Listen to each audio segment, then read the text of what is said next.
Bonjour. Encore une fois, j'ai pu faire une excellente affaire spéciale Apple lors de mon dernier vide-grenier en récupérant un iPhone en boîte pour la modique somme de 20€. Je vous rassure, ce n'est pas l'iPhone 7, l'iPhone 8, ni même le 6, c'est tout bêtement un iPhone 3GS. Et de peu, j'aurais pu récupérer mon tout premier smartphone qui est l'iPhone 3G. La version S est une version améliorée du 3G. Et comme d'habitude, c'est peut-être très bête de ma part, je n'ai pas vérifié si cet iPhone fonctionne parfaitement. Le vendeur m'a tout simplement dit « Ah, il est en état de marche, il est débloqué, il n'y a pas de problème. » Mais il ne faut pas trop faire confiance au vendeur, j'ai déjà eu de très mauvaises surprises. Mais quoique, l'iPhone 6 de la dernière fois a très bien fonctionné et ce n'était pas un iPhone volé. Une chose que j'ai vérifiée de suite avant de tourner cette vidéo, vérifier avec l'IMEI si cet iPhone a été volé ou pas. Et d'après le site IMEI, cet iPhone n'est pas blacklisté et il est tout à fait clean. Donc de ce côté-là, on peut respirer. Mais est-ce qu'il fonctionne parfaitement et est-ce qu'il n'y a pas de vis caché? On va vérifier tout ceci à travers cette vidéo. Et voici la bête, j'ai vraiment eu de la chance de trouver un deuxième smartphone Apple en peu de temps en vide-grenier pour une somme dérisoire, sachant qu'il y a beaucoup de personnes qui recherchent les smartphones en vide-grenier. Bon, au prix que ça coûte, c'est un petit peu normal. Ouvrons de suite la bête. Voici notre cher iPhone 3GS avec un écran qui n'est pas pété. L'autre aussi n'était pas cassé, c'est vraiment quelque chose d'extrêmement fragile du côté de chez Apple.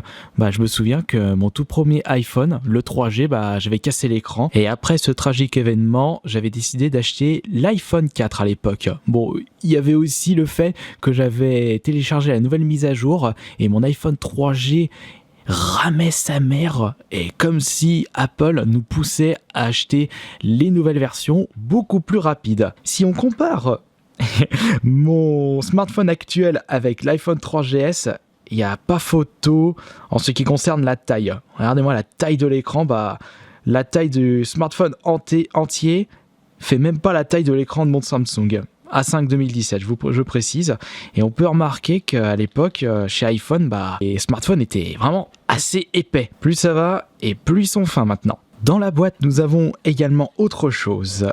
Il s'agit de la recharge. Heureusement qu'elle a été prévue à l'intérieur, puisque Apple a changé les câbles de recharge. Bon, il n'y a pas le petit bloc secteur pour pouvoir brancher ça sur une prise électrique, mais c'est pas un problème, j'ai ce qu'il faut chez moi. On l'utilisera si dans le cas où il n'a plus de charge. Et justement, ça a été un risque pour moi de ne pas l'avoir testé sur place, mais j'aime bien me garder cette surprise lors d'une vidéo déballage et test de produits trouvés en vide-grenier. Allumons ceci, est-ce qu'il y a de la charge? Attention, il y a de la charge. Et il fonctionne. Donc déjà, c'est un très très bon point. Mais par rapport à l'iPhone 6 de la dernière fois, celui-ci a moins de pets sur le derrière. Mais par contre, il a beaucoup de rayures sur ce côté. C'est si. Oh non. Oh non. Non. C'est le code. Mais je ne connais pas le code.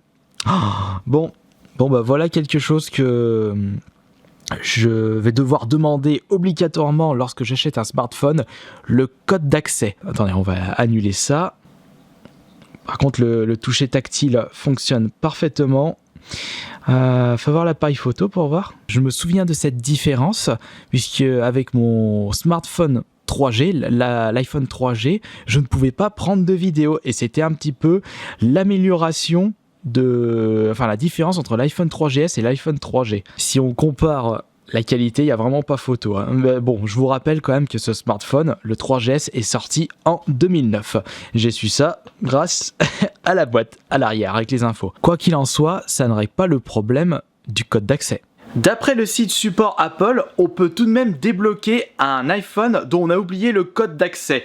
On peut soit se connecter via iTunes sur PC, mais de mon côté il n'est pas installé puisque je passe par Samsung, donc on va éviter cette méthode là. Et il existe une autre méthode qui est de maintenir pendant un certain moment ce bouton là ainsi que ce bouton en même temps. Essayons cette méthode de suite. Donc maintenir ces deux boutons là pendant un bon moment. On va attendre un petit peu maintenant. Vous n'avez pas de couteau, utiliser un iPhone 3GS. Aïe. Par contre, il ne faut pas être pressé. Et c'est quand tu veux, c'est quand tu veux. La roulette de l'enfer. Qui sera le sélectionné? Saisissez encore le code. Ça passe pas. Attends, je vais quand même retester pour voir. Et voyons voir si ça a fonctionné. En procédant avec cette méthode, vous perdez toutes vos données de votre smartphone, si vous ne les avez pas enregistrées sur l'iCloud. Attention, crotte.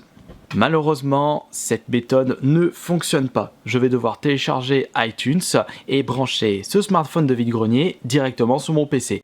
Après avoir téléchargé le programme et accepté les conditions que personne ne lit, on va enfin pouvoir brancher cet iPhone et essayer de le débloquer avec iTunes. Est-ce qu'il va le repérer? C'est tellement une pièce de musée que si ça se trouve, iTunes il ne peut plus le repérer tellement c'est vieux comme la mort. Mon PC a même pas repéré mon iPhone 3GS. On va peut-être refaire. Si ça se trouve, je vais peut-être devoir installer le pilote du 3GS. La prochaine fois, je demanderai le code d'accès. Si je comprends bien, il y a une sécurité qui ne me permet pas de relier mon smartphone tant que je n'ai pas mis le code d'accès. Ouais bah, ce que j'ai vu sur internet, ça veut strictement rien dire. Ce que je vous avais dit en début de vidéo, c'est par rapport au modèle iPhone 6, 7, 8. Ouais bah là, il me demande encore le code, donc j'ai téléchargé iTunes pour rien là. Bon, donc du coup, va falloir que j'aille à l'Apple Store et demander de me débloquer cet iPhone, mais je sais pas comment cela se passe dans leur procédure, dans le cas où on achetait un iPhone dans les vides-greniers. Et en plus, est-ce qu'ils peuvent s'occuper d'un iPhone aussi vieux que ça à l'Apple Store de Lyon-Pardieu? Je pense qu'on verra ça pour une prochaine vidéo. Et ça a été un petit peu un fail du fait que j'ai oublié de demander quelque chose de très important pour ce smartphone. Je vous donnerai plus de détails prochainement lorsque je serai allé à l'Apple Store. Et on se retrouve demain pour une prochaine vidéo. C'était un petit peu un fail aujourd'hui. Allez, ciao!